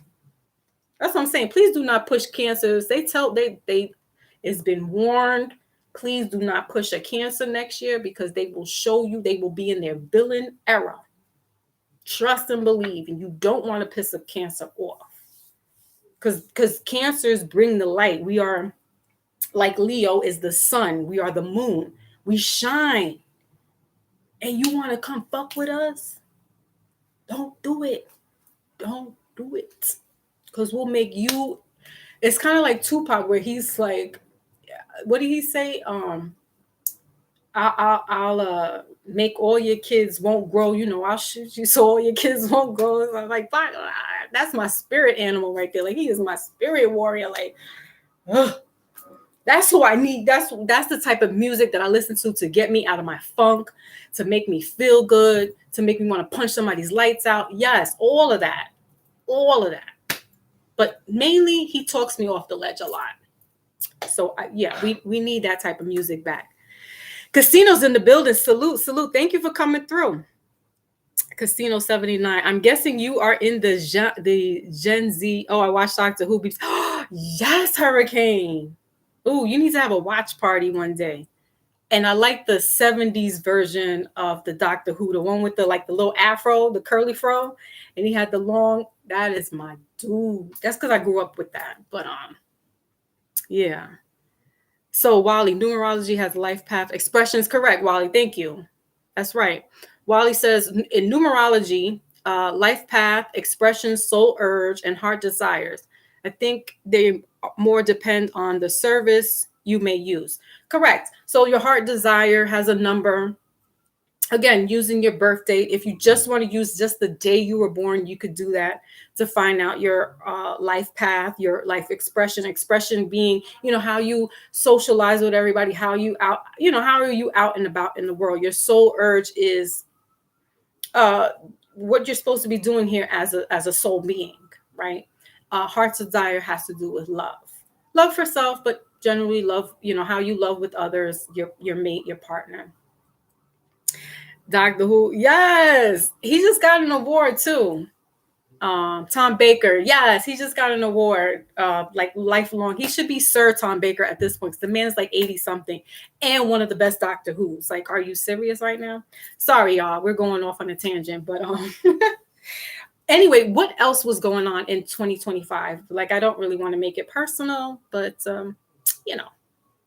it was. What else? Because that wasn't this is a 9-year. But also remember, guys, one thing. The new year, as I was saying earlier, that this is a Gregorian calendar. This calendar was specifically designed for taxes and finances. It had nothing to do with you're a Capricorn, you're a Sagittarius, you're a Cancer, you're a Taurus, you're a Cancer, whatever, right? This was bills come collecting at the end of the year. Pay up, mofos. Okay? So the new year is during the spring, because even if you look at life, like right now, it's wintertime. Some places up north, specifically where I'm at, it's snowing or snowed, so it's cold. I'm sure further up north, Midwest, Wisconsin, Chicago, freezing, right? Down south might, their cold is cold, but it ain't no New York cold, which I love. Mom, if you're listening. So my mom's down in Florida now. She's been there for like 10 years. Well, she'll be there for 10 years now. Oh, she loves Florida. I was like, okay, kudos. I like the changing scenery. I like the cold. Don't bother me too much. I can't stand the heat. So mess around. I might even move further north. But anyway, the beginning is, yes, it is the harvest, and that is around March. They have the spring solstice, so that is technically or organically the new year. So yeah, January 1st, blah blah blah, but that's about taxes. Think when capital shuts down and stuff of that nature, they do their roundups in June. They do their roundups again in January. So that's all according to this calendar. So even our signs may not even really hold weight right? According to other calendars. So that's why it's kind of like, I mean, I stick to this calendar because I don't like to just flop around and I don't want to learn anymore. Like my mind is like, well, you know, because we're Western astrology, then they got Vedic, then they got Sidral, then they got this, they got that. And I'm like, look, dude, I'm living over here. I'm not in the other part of the world. This is the calendar I'm using for today. Okay. Um. So yeah. So the harvest would be, you know, we just had a winter solstice, so that's everything's dying, right? It has to. It's its natural order. Um. So that life can begin again, right? And that's the cycle of life. Um. So we celebrate the new year really like March. We should. But 31st of this, you know, month, we're going to celebrate it, right? The first. Also, um, where was I going? The new year. Um, anyway, it'll somebody just text me, so my mind is like, right, the harvest. But David Tenement, my favorite. Oh, okay. So, anyway, y'all, just you could chime in the chat and let me know what was going on in the year besides Drake, because I covered Drake and Kendrick. Of course, I did the Diddy trial. Honestly, going piggybacking onto that to the Diddy trial really quickly.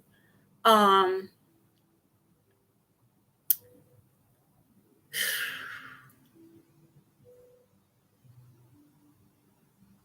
my question is why? Because I did a mindful Monday of when he got indicted. That was like 6 months ago. Why would Homeland Security go swooping down in both of his homes, all for the child to chop it down to the Mann Act, prostitution, not RICO?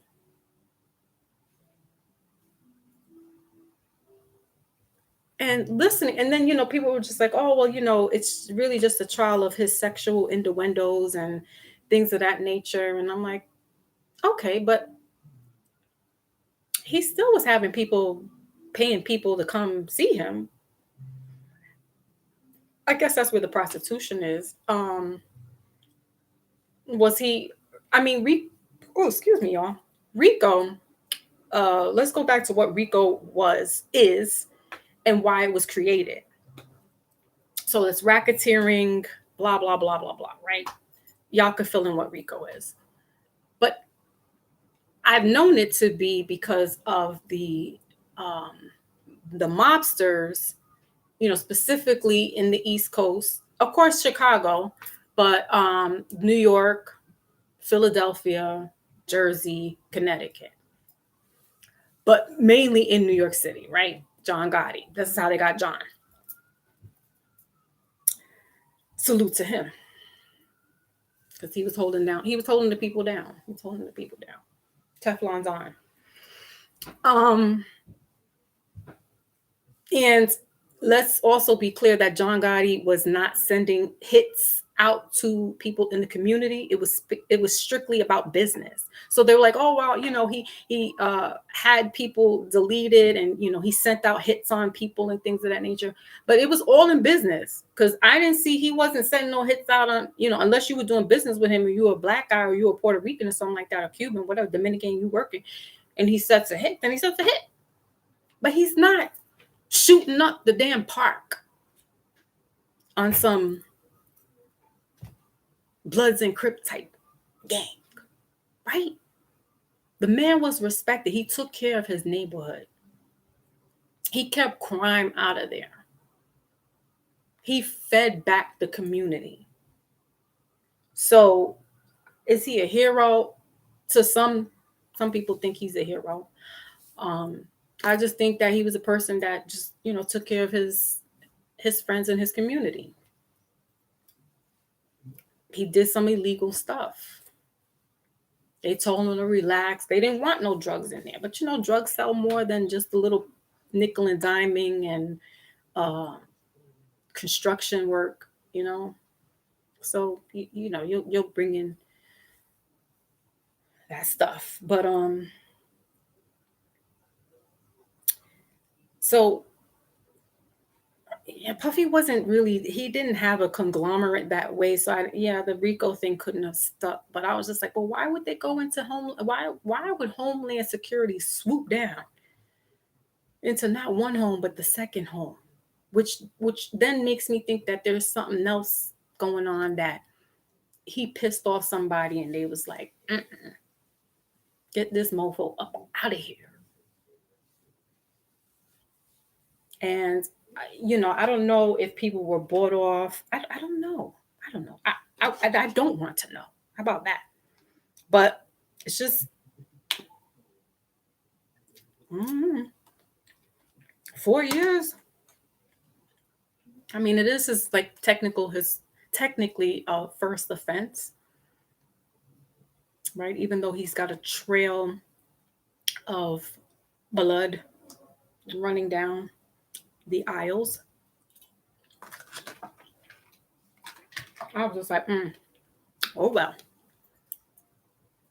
But I found it interesting nonetheless that um, what was so important that Homeland Security has to come in there and invade and raid this man's property. I don't know.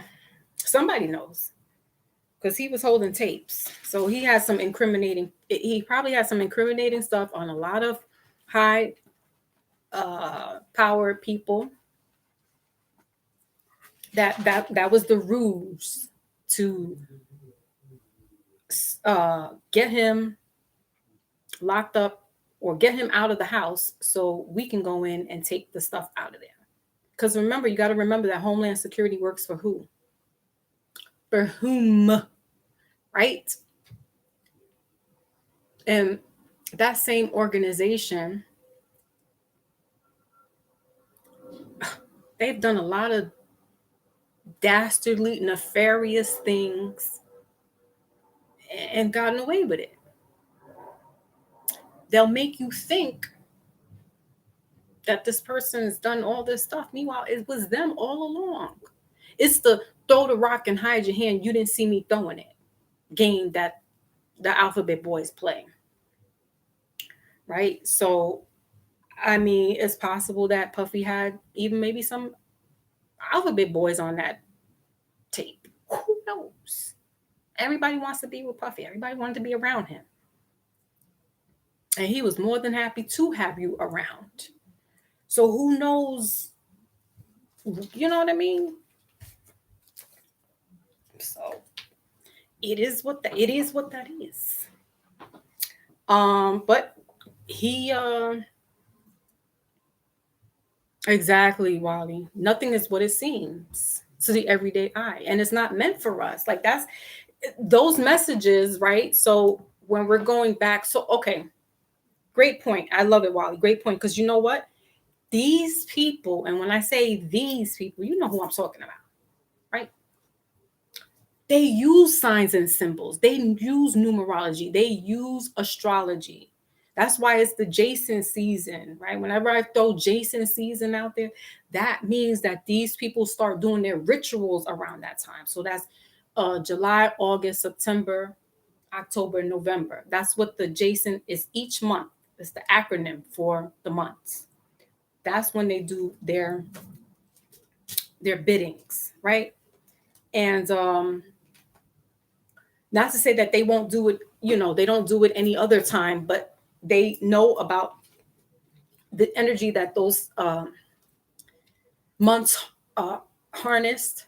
They know listen, they use the solstice, they use eclipses, they use full moons. All right, they do this stuff. But if we do it, it's witchcraft, it's voodoo, it's devilment. But you mofos is stealing our ancient art. You are stealing our ancient science. And then you're deeming us as demons. Do you see? What? We showed you that.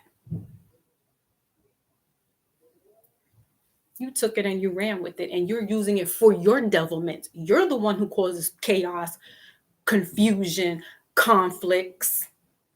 ever since you stole it. You've been causing chaos, confusion, and conflicts. You usurped the proper people, the righteous people, and you flipped it like what Wally said, nothing is what it seems, because let them tell you Christopher Columbus was a white man. No, he won't. Let them tell you Anne Boleyn was a white girl. No, she won't.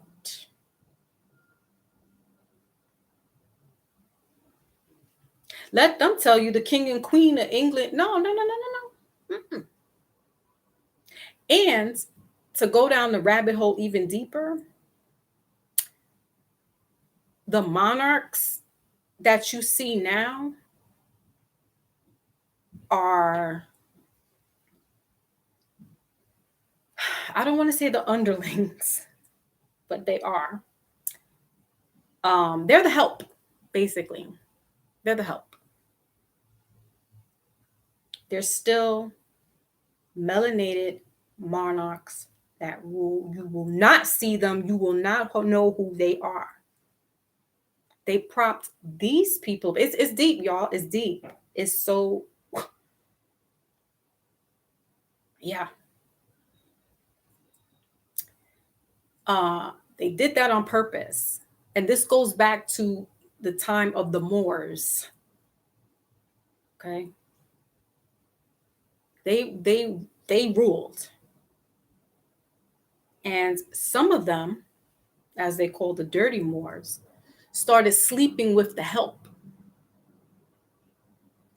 The help was these European women that they were collecting and doing the man act with, taking them from their homelands and bringing them over to Spain and Italy and Europe, right? What Europe is England. Started sleeping with the help. And then giving the help titles. It's not what you see now.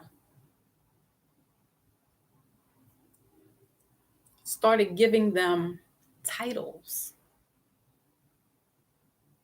And these unclean helps, these unclean servants became dignified and regal and royal after they learned to take baths and stuff. And that's not only just it. I know that's a jab, but they were taught how to clean themselves and whatnot. But they were also taught mathematics, arithmetism. They were taught, calendars, alphabets, astrology, astronomy, numerology. That's what we call pillow talking, and you talking to your boo and you're showing, and now she got a little boyfriend on the side that's like one of her peoples, right? Look at the Ottoman Empire. And one took the son and brought him in as a slave, and then when that son grew up, he had a vendetta against his captor. But you raised him to be like the son. That's what I'm saying. Like, they show you all this stuff. It's in your face. Know it. It's not these white, pale skinned people that are at that time frame. No, these were all melanated beings. Okay. Telling you now. Right, Hurricane. Flame on, because it is the truth. They don't, and they'll sprinkle some of this truth in the movies, who are also bought by these same people, right? The 13 families. They'll only show you 100 years ago, 200 years ago, what they look like. Dig a little deeper. They're your complexion. They're darker, dark skinned, light skinned. Then you have the mulattoes, right? And those are the ones that were sitting on the throne. And then they breed it out lighter and lighter to where you have everybody's, these light-skinned, I don't know, pale-skinned Europeans, right? So they use this stuff. They do it all the time. They know about the number of the day that they listen. Ronald Reagan's wife consulted an astrologer numerous times about her husband. It's out there. It's researchable. Marilyn Monroe used to consult um, a tarot reader or a soothsayer or a spiritualist, right? My great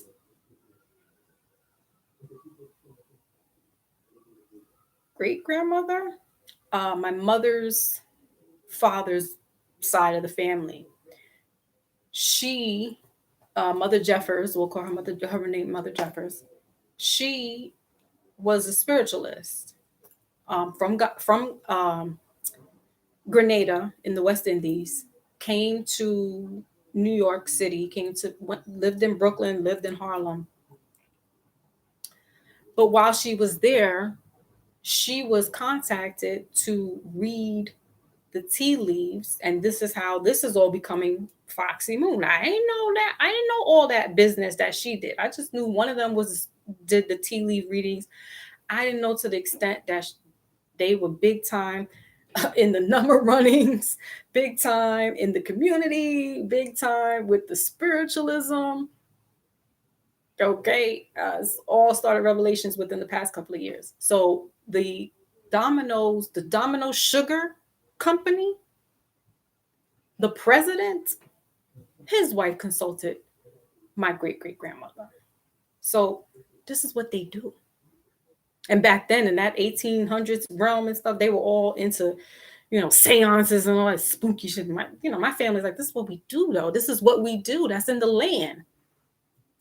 Ain't nothing spooky, crazy. We're using the herbs like to heal. We're doing, we're contacting source, right? Some of us, some of them were innately given gifts to see things, sight beyond sight, right? And so yeah, these people will go and contact the true inheritors of the land, right? To get should my husband do this? Should he do that? Anything. And that's what they did. So just be on the lookout for anything, different. Pay attention to the signs and the symbols. They put it in front of you. They hope that you don't catch on. They don't want you to really catch on. They don't want you to know, but they'll throw it out there to just give you this foresight of what's to come, And as long as we're doing TikTok challenges and, popping balloons to get a date, hey, nobody's paying attention. Nobody's paying attention. We're too dumbed down. We're smoked out. We're whatever drugs that they put into the system now that you are just leaning, right? Yeah, you're drunk out of you're not going to pay attention to these things. And they know this. Remember that they put these things in certain communities for a reason. Eugenics. It won't for their people. They wasn't trying to stop their people from procreating, right? They know that they're outnumbered. The world is melanated people first and foremost, like ancestors ago. Yet again, you want to take,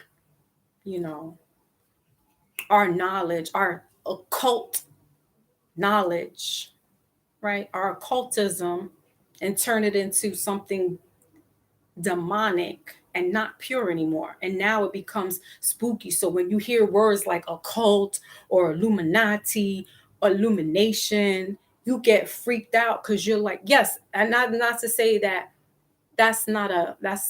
it is a spooky thing, but it's because of them. They're the ones doing this dastardly shit. We're not using that to start World War III. We're not using it to harm other people. We use it to, you're supposed to be using it for good. I mean, there are people that do use these uh, I don't know, gifts or whatever tools for bad. But for the most part, that wasn't what it was used for. That wasn't what it was for. But when you hear words like that, you automatically go, oh, that's the devil. That. And it's like, no, illumination just means that, illuminate, to bring awareness. Occult is hidden knowledge that is not meant for everybody. And I agree, everybody shouldn't be privileged to know all this stuff, because you have to be like an apprentice to this work, right? You got to study and learn it. It's not just cute for social media. Shit don't get played around like that. You got to take care of it like it's a baby, like it's a newborn baby. You can't treat it like, like a gag, a game. People get hurt. So you got to be careful. So yeah. All right, I'm gonna wrap this up because unfortunately, like I said, I could not open my StreamYard, and I got to go back and fix it.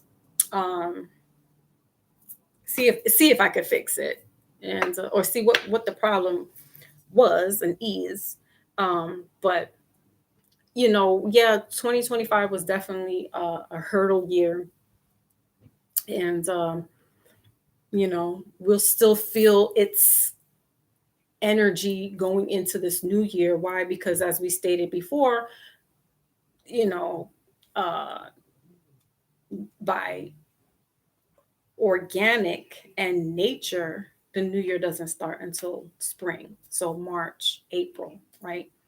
So we'll have this energy still kind of, but it'll be seeping down a little bit. It'll be simmering down. It'll be calming down because it also is, you know, combating a year one. It also is in Chinese. Here, here's another astrology, Chinese astrology. Um, it's going to be, that's in February. It's going to be the year of the fire horse. Now, Chinese astrology is different because they only go by the year that you're born. So I was born 1976, just to give an example, and that puts me in the year of the dragon. But more importantly, you can go deeper and find out which element, because there's 5 elements. So which element are you? Are you wood, water, fire, um, ether, or wind? And this year, it's the year of the horse, but it's the fire horse. Um, I am a fire dragon. So again, masculine energy. Like I just don't win with the, it is what it is. I'm all in my masculine energy. But don't get it fooled. I'm a lady. Um, but maybe that's why some dudes have a problem with me, because my masculine energy shows. But anyway, so that is going to be bringing like willpower. That's going to be bringing um, a lot of fast moving energy. It's fire. So fire is, a purification element. It helps with healing.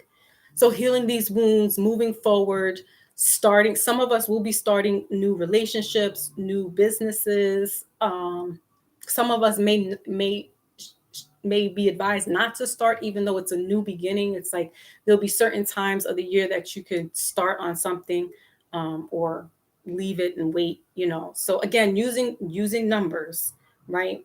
So yeah, so that energy is going to be just clearing out a lot of this dead weight that's been sitting around stagnating with us for the past year or so. And then there's a bunch of cycles that are ending, like 7-year cycles, 10-year cycles, and so forth and so on. So, if you've been sitting in a 10-year cycle, if you've been sitting in a 7-year cycle, that's things have just been like, whatever, great, and then it falls apart, or it's fell apart and then it turns out great by the end of that cycle, then it's done its mission, it's done its completion. Yeah, it's a reset. So, but we have to still deal with this energy that we're here with now. This year was a wood snake year. So it's the shedding of the skin. It's the, that rebirth type of energy. When a snake sheds its skin, it goes through that challenge, right? Um, I'm not too, I know certain signs of the Chinese zodiac, but I'm not totally familiar with all of the attributes because I was only under the impression the first time I learned about Chinese astrology was just, you're a rooster or you're a rabbit or you're a dragon or you're a dog or you're a rabbit, right? I said rabbit, pig, ox, horse, but I didn't know that it goes by elements. So I was like, ooh, that makes sense why, last and the year before that was a dragon year, but it was the, excuse me, it was the wood dragon.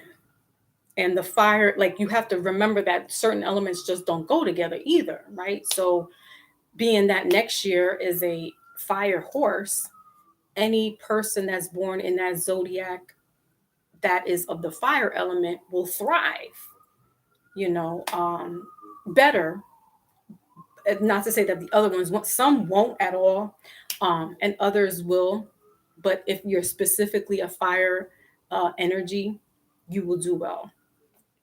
So water is a purifying element, and fire is a purifying element. So it could cancel each other out. There may be some issues like that. So look up what your zodiac, the Chinese zodiac is, and see if that resonates with you too.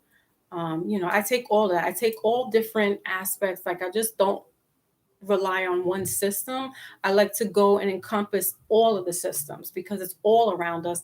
And again, like I said, they use this stuff. So I'm going to use it and see how it works. Um, so if it makes sense for you, rock out with it.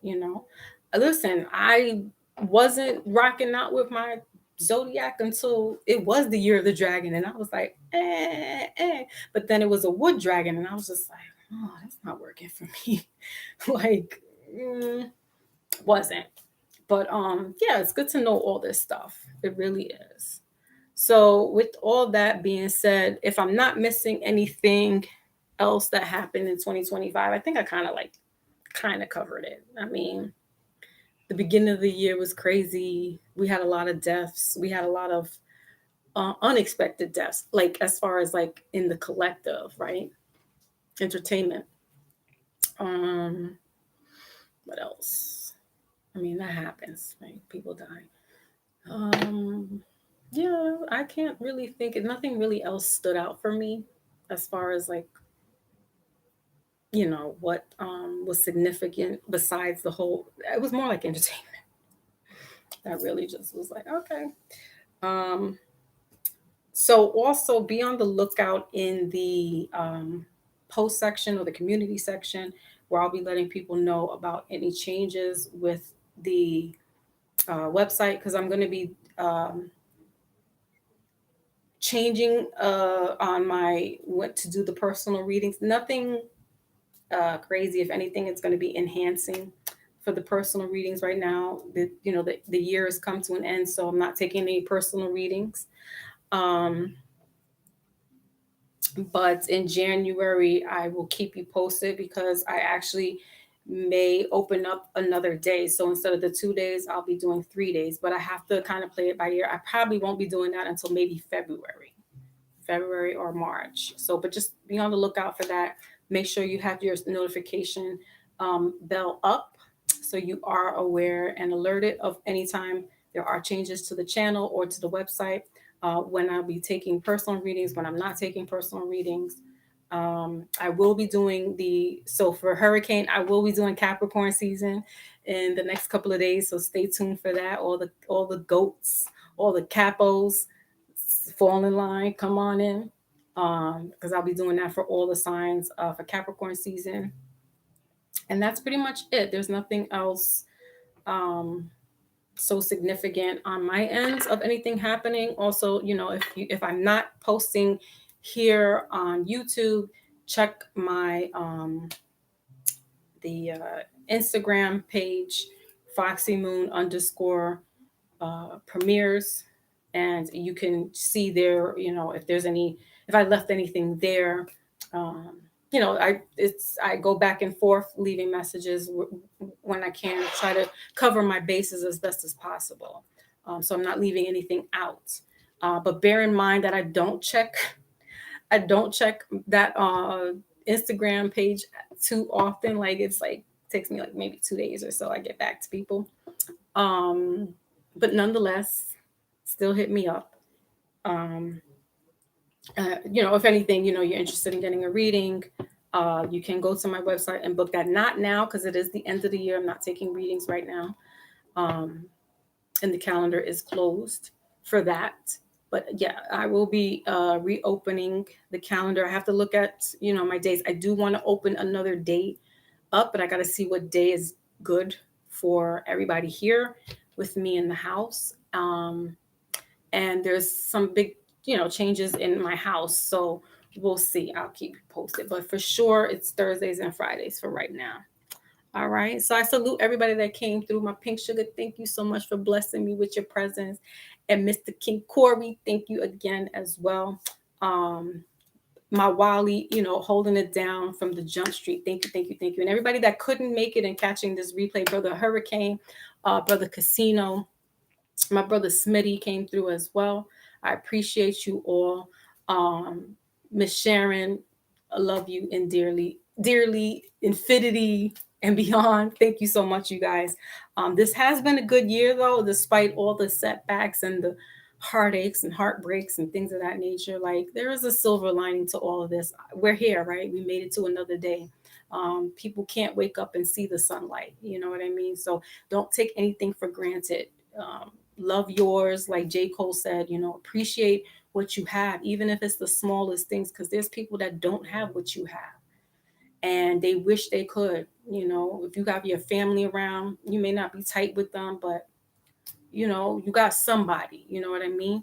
Um, just be grateful, be thankful. That's the season, because people just take a lot of things for granted, and then they wonder why shit is the way that it is. Like, please don't ever take any of this for granted, because it could be gone in the blink of an eye, like that. And again, we're not promised tomorrow. Okay. All right, y'all. So thanks again, and I will catch you on the flip side. Peace.